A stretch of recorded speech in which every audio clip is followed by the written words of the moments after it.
Welcome to Lost Love Mystery, where every story unravels a secret. So, let's dive into another story. It's been over 4 years since this happened. Chuck, was 37 at the time and had been with my wife, Chrissy, 36, for 16 years, married for 13. We lived a comfortable upper-middle-class life and have a 15-year-old daughter, Cora. I had two best friends that I had met in college, Eric and Mike. Eric, 35, was married to Emily, 31, and Mike, 35, had gotten divorced from his wife that spring. Through us, Chrissy and Emily had become best friends as well. As a group of three couples, we had been taking a week-long vacation every summer for a few years at this point. Everything was booked and ready when I broke my ankle 3 days before our flight date. I decided to not go on the trip as 1, I was to be non-weight-bearing for 16 weeks, 2, my meds made me extremely tired and sleepy, and 3, I just didn't want to be a burden to everyone else's fun. My wife offered to stay home with me, but I convinced her to not worry and go on the trip. When Chrissy returned from the trip, she seemed like a whole new person. She had been having a tough work year, and the stress was high. I knew she needed a real break, and was really glad she got it. On top of that, she was very affectionate and attentive upon return, almost to the point you'd call it love bombing. I was not complaining. Our sex life seemed like we were in our early 20s.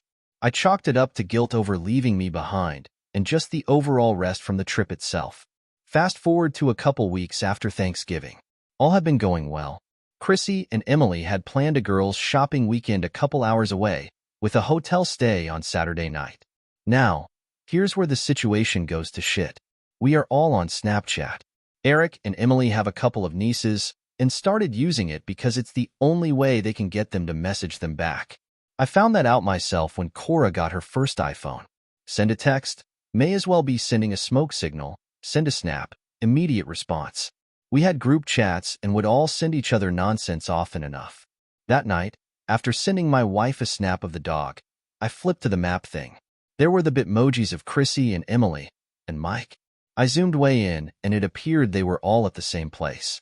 This didn't make any sense. Why would Mike be in a town 2.5 hours away, staying at the same hotel as Chrissy and Emily? My mind went immediately to the worst-case scenario. I tried calling Chrissy at that point, but got no answer. I called again, then again. After the fourth call, I grabbed my keys and was about to start driving that way. Then I remembered I had a 15-year-old at home and couldn't just take off at 8:30 at night to a town 2.5 hours away. I relaxed for a moment and began to think. Eric's wife was also there. Maybe he knows something. I called Eric and he picked up. I told him about the snap map. It was weird though because he didn't seem surprised or concerned, which momentarily relaxed me. Maybe I just missed something.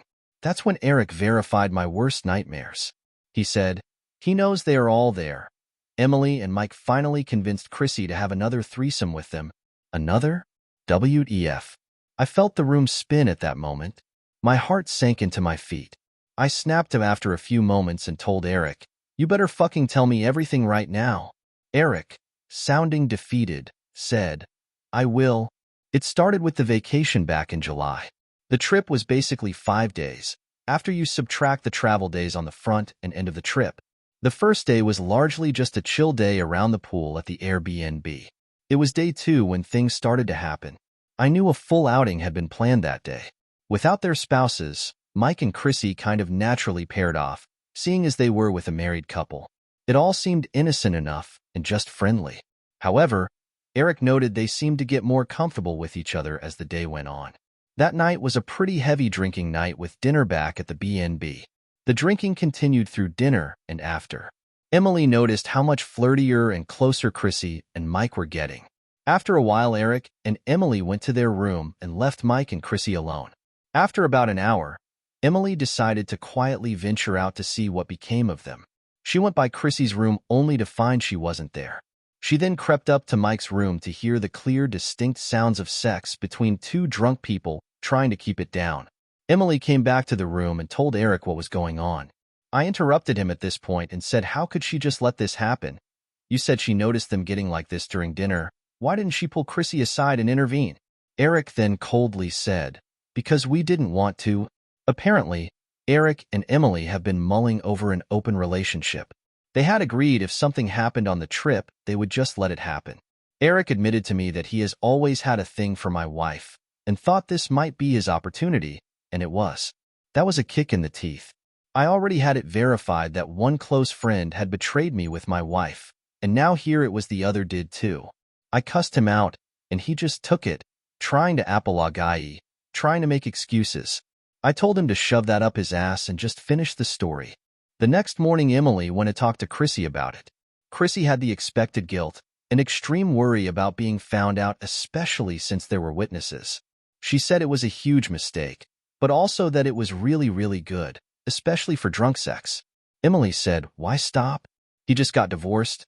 You have been on edge because of work for a year now. We're on vacation and nothing came with you. Not your job, not Chuck, not Cora. You left your whole life behind. Consider it a free week. Eric and I won't say a thing, and we'll cover if anything comes up." Chrissy liked the sound of it but had apprehension. She went to talk to Mike, and then Mike came to Eric asking if they were for real about letting this happen. Eric said yes, just enjoy the week. In reality, he had his own scheme to sleep with my wife as well. Eric said over the next 3 days, they stuck to all the plans for the trip. I know this to be true because all the expected IG and Facebook posts went up. I kept getting included in the group snap from everyone, and Chrissy would call twice a day to check in, with intermittent texts throughout the day. I suspected absolutely nothing while back home recovering. Over those last 3 days, Mike and Chrissy basically acted like a newly dating couple. They made sure on outings that any pics/posts/snaps were innocent. Otherwise, they held nothing back in terms of touching or kissing while out. And whenever they got back to the B&B, it was almost always immediately to Mike's bed. They were not quiet about it. It was very evident what they were doing and for how long. Eric, wanting his chance with Chrissy, pressured Emily into proposing a swap on the final night. He isn't totally sure what was said but knows she, and all other parties, agreed. I interjected and said, "I don't need the details." Eric responded, "You do actually, because it has to do with where she is now." On the final night, they swapped. Eric got to have Chrissy, however. He told me he was overly excited, and it did not last very long at all. That's when she just got up, went back down the hall and joined the other two. Eric's pride was majorly hurt as he could hear them down the hall for what seemed like forever. In fact, Emily never returned to their bed that night. This was the first time he felt regret about initiating an open marriage with his wife. The next day they traveled back, all swearing to take it to their grave. Eric went on to say as soon as they got back from vacation, Emily, who had first been apprehensive, was dead set on the open relationship now. He still thought it would benefit him even though he had grown some doubts. They landed on some ground rules. He wanted to have a list of people who were no-go, and she said no. This was about being open sexually, and they couldn't do that if people were off limits. It was going to be the same for both of them, so he should be fine with it. If he wanted to try and fuck her sister, he could, and she didn't want co-workers, exes, anyone off her list either. He agreed on the stipulation he knows everything and has access to everything.